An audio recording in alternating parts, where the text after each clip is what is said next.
What is going on, everybody? Jay the Black here, back with another video. Shout out to everybody that is tuning in. I want to talk about Leslie Jones. Leslie Jones is quite upset because they're doing a reboot. And she has so far been the only one who's been very vocal because people did attribute her to why they didn't like the film, which is opinions, you know. Can't really do much about people's opinions. But apparently she doesn't like the fact they're going to be doing a reboot. I was very critical of the 2016 Ghostbusters film. I felt like it was unneeded, but in this society, they want to do everything they can to replace the accomplishments that men have done in films with women, you know, and they don't always work out. Most of the time, they never work out. And Ghostbusters 2016 didn't work out. They had not only did they have an all-female cast, I think most of the people that worked behind the scenes were female.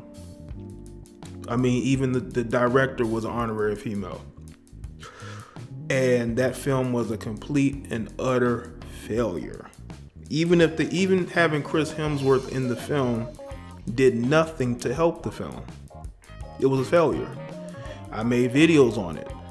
People didn't like it.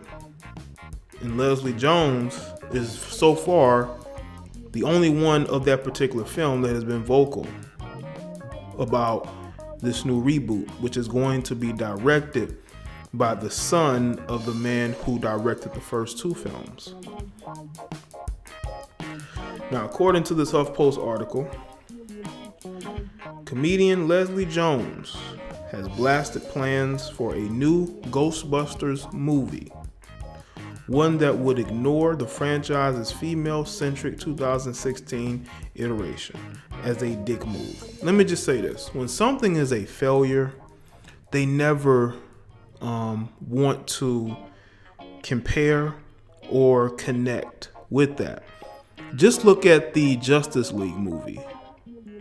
DC is trying to distance Aquaman and the Shazam movie, and even the upcoming Wonder Woman films from the DCEU, because people think that the DCEU was a failure. I don't think it was as big a failure as other people want it to be.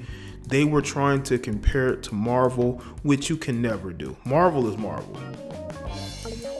Marvel is Marvel.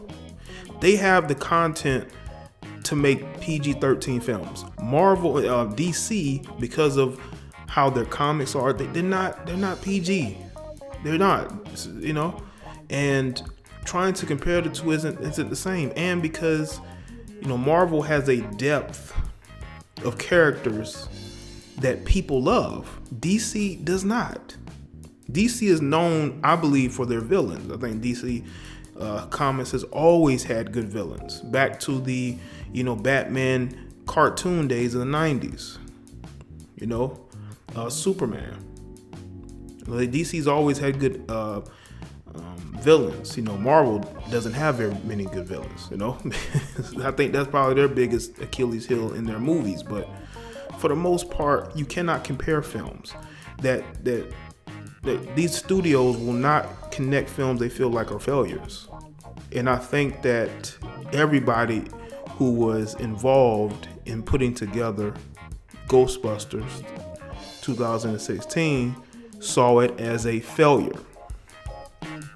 Sony Pictures announced last week it had tapped Jason Reitman to direct an all-new Ghostbusters that would follow the timeline of the 1984 original, which starred Dan Aykroyd, Bill Murray, and Harold Ramis. A two-time Oscar nominee, Reitman is the son of Ivan Reitman, who directed the first Ghostbusters and his 1989 sequel Ghostbusters 2. Classic movies. The new film, scheduled for a release in 2020, will reportedly focus on 4 teenagers, 2 boys and 2 girls, of course, and will still steer clear of the references of the 2016 reboot. That movie, directed by Paul Feig, introduced 4 women played by Jones, Melissa McCartney, Kate McKinnon, and Kristen Wiig as a new spook hunting team but was otherwise unrelated to its two predecessors in the series. I will say this though. The only way that this new Ghostbusters film can be successful is if they take a page out of the Jumanji movie playbook. I know a lot of y'all didn't like Jumanji. I enjoyed Jumanji, to be honest with you. The second one, I enjoyed it. That's why they're making another one. They need to sort of follow that imprint. Don't be too much like the first film. Be your own movie. Just cast characters that people like and people that people can relate to. If you cast characters that people can relate to, it has a chance of working, but you have to make the movie its own. You can't rely on Ghostbusters of the 80s. You have to be able to do something that is original. At the same token, the movie in itself is still about the original idea of Ghostbusters, but you have to have a cast that people can relate to. I don't know why they have to be teenagers. I mean, can we stop with that formula? Can't they just be college students or young adults coming together? Why do they have to be teenagers? But anyway.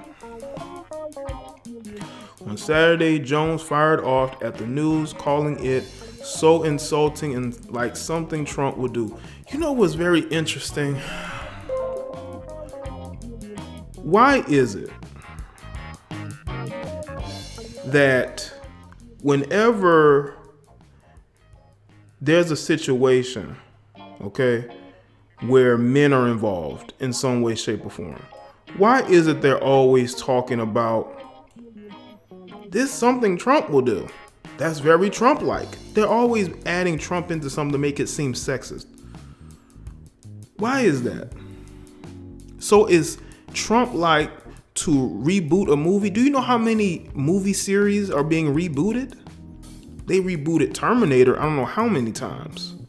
They've rebooted movies over and over and over. Your movie was a failure. There is no reason to follow that blueprint. It was a failure. But because Leslie Jones felt like she was attacked a lot, and she was. I'm not saying it was right or it was fair. She got a lot of criticism. Okay, she got a lot of criticism. But you have to understand that in Hollywood, when they're making films, if what you did didn't make money, if what you did didn't work, they're going to move on. They're going to move on. You have to move on. You can't linger with this. Why would they do a part 2 of what y'all did and it was a flop? You know? So insulting, like F us. We didn't count. It's like something Trump would do. And I don't give a F. I'm trying not to curse people. I'm saying something. Now, this wasn't a very ladylike rant, okay? But when you look at Leslie Jones, is anything that she does ladylike? It is be real. Anything that Leslie Jones do is ladylike. Anyway, the actress and comedian clarified her remarks Sunday on Twitter, noting, "I'm allowed to have my feelings." Of course, Leslie, just like everybody else is allowed to have their feelings. Even Trump is allowed to speak his mind. Even though you may not like it, even though other people may not like it, you know? She said, "It's very sad that this is the response I get when the point is, if they make this new one with all men and it does well, which it will, it might feel that boys are better. It makes my heart drop. Maybe I could have used different words, but I'm allowed to have my feelings just like them." Well, Leslie, if you would have just said that first, if you would have gave them an articulate response instead of blaming Trump, like you people, I'm gonna start saying you people, because you people who bring Trump name up in every conversation and blame him for everything, I'm gonna start saying you people. But what you have to understand, Leslie, is that if you would have given an articulate response, maybe people would have listened to you. This movie is not gonna have an all-male cast. You know, I think what happened with Leslie is that the studio contacted her and said, listen, or the guy who's directing, directing the film, Jason Reitman, he probably contacted her personally to say, listen, this is not going to be an all-male film. It's going to be 2 teenage boys, 2 teenage girls. See, she knew nothing about the film. She heard about it on Twitter. Somebody sent her a message saying about this. She knew nothing about the film. This is why she came back and said what she said. Because she felt stupid. Because she got emotional and went on a rant. You can't do that. You have to be intelligent, Leslie. Because I think what happened is that not only were people who are left-leaning got on her, but people on the right-leaning, not people who are right-leaning got on her, but people on the left got on her too. I think people from different sides of the spectrum, even her own friends, probably got on her. See, though 2016 Ghostbusters raked in a reported $229 million at the worldwide box office, the movie received mixed reviews. The Guardian called the film a misfiring remake, while Variety said it suffers from a disappointingly strong case of deja vu. Reitman, who scored Academy Award nominations for 2007's Juno and 2009's Up in the Air, told Entertainment Weekly that his Ghostbusters will be the next chapter in the original franchise introduced by his father 35 years ago. What happened in the 80s happened in the 80s, and this is set in the present day, he said in an interview published Tuesday. As to the decision to ignore the 2016 Ghostbusters, he said, I have so much respect for what Paul created with those brilliant actresses and would love to see more stories from them. However, this new movie will follow the trajectory of the original film, as it should. I'm all about originality, people. You gotta keep things as original as possible, whether some of you like it or not. Y'all let me know in the comment section below, and let me know your thoughts.